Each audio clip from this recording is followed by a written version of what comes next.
When I was very young, I realized that God or nature had given me what I have called a goodness detector.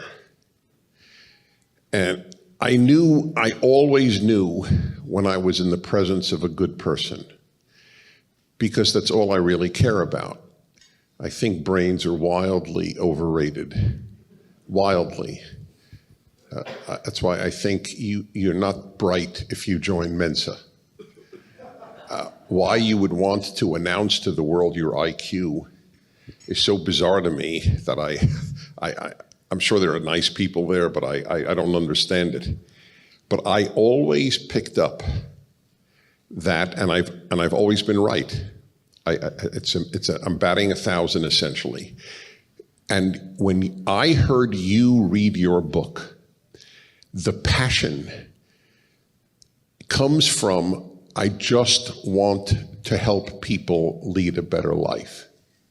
And it's really, it's quite overwhelming. You didn't just read that book. I won't say you sang it, but I like that you use music. I'm very much into music too.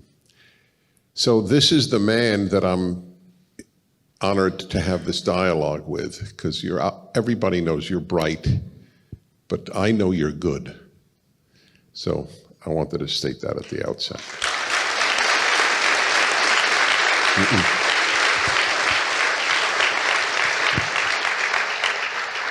See, I have something to say about that.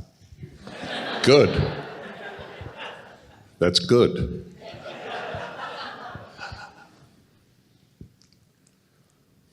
See, I don't think it's true. I mean, this is why. I got motivated to do what I've been doing, and I've been doing what I've been doing for, I would say, since about 1979, in one form or another, because things take a long time to generate. And one of the things I learned in the early 80s was that people have a great capacity for evil, and I didn't really understand that of myself until the early 80s, something like that, after meditating on it for a long time. And so I would say, it's not that I would never claim to be good. I think it's dangerous. But I did become terrified of how terrible I could be. And I mean, I became terrified about how terrible human beings could be, and that's one thing, but that's easy. It's easy to confuse that with other human beings. You know, it's a different thing to understand that it's true of yourself. I often recommend to my students that they read history as a perpetrator and not as a victim or a hero. And people very seldom do that, and it's no wonder. But I would say, perhaps, that I became terrified enough from learning what I learned that I tried to avoid the pathways that lead people to the dark places that they go. And there's something in that might approximate good. Yeah, it does approximate good. I would agree with that.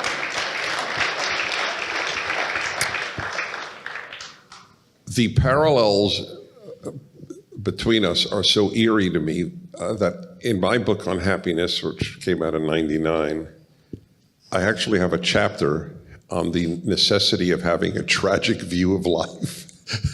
And then I hear you speak of, like just now, this tragic view of life. And ironically, if you don't have that, you can't be happy. So it's just another example of this, and that you're getting this message out. If you want to comment on that, please. If not, I'll go on.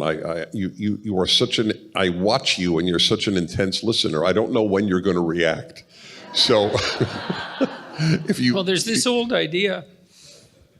You all know this idea. It's an idea that's expressed, for example, in the classic Disney movie, which I really like, called Pinocchio. And you know, when Pinocchio is attempting to free himself from the forces that manipulate him as a puppet and to become an autonomous being, he is required to go to the darkest place to find the worst monster and face that voluntarily. And in doing so, he rescues his father. And that's a very old idea. I don't know how old it is.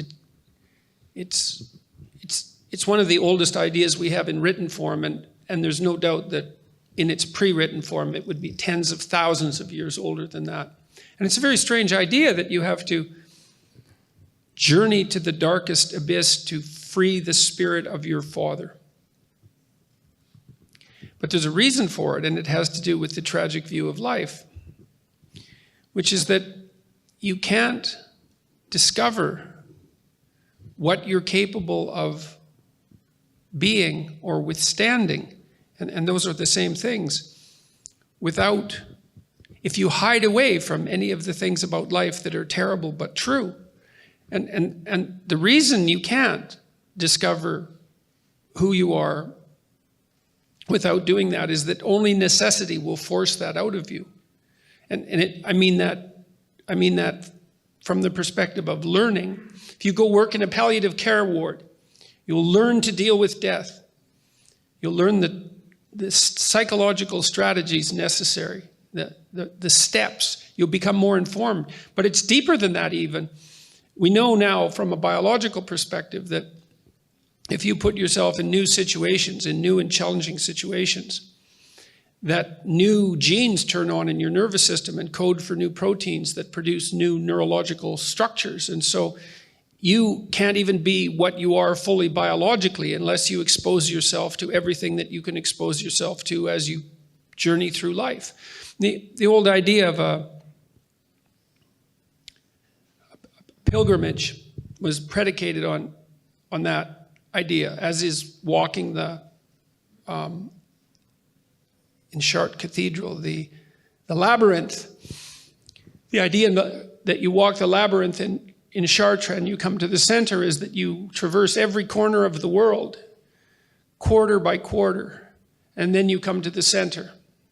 And the center is the center of the church, and it's the center of the crucifixion, it's the center of suffering.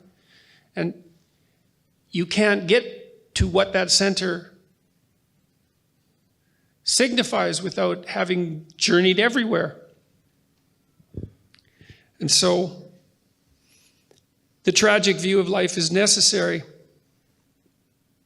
because it puts you on the journey that reveals to yourself who you could be if you were courageous as you could be and as truthful as you could be. And that's equivalent to discovering, to revivifying your dead father, because you are an ancient creature in some sense, and perhaps one with a spark of divinity inherent in it. But you will never release that unless you're willing to go everywhere that you have to go, because only necessity will call that out of you. And so you can't be happy. You can't be complete you can't know what you could withstand. You can't have any proper sense of self-respect unless you know what you can tolerate. And if you avoid everything that you have reason to avoid, but should nonetheless not avoid, you won't know who you are, and then you can't live properly.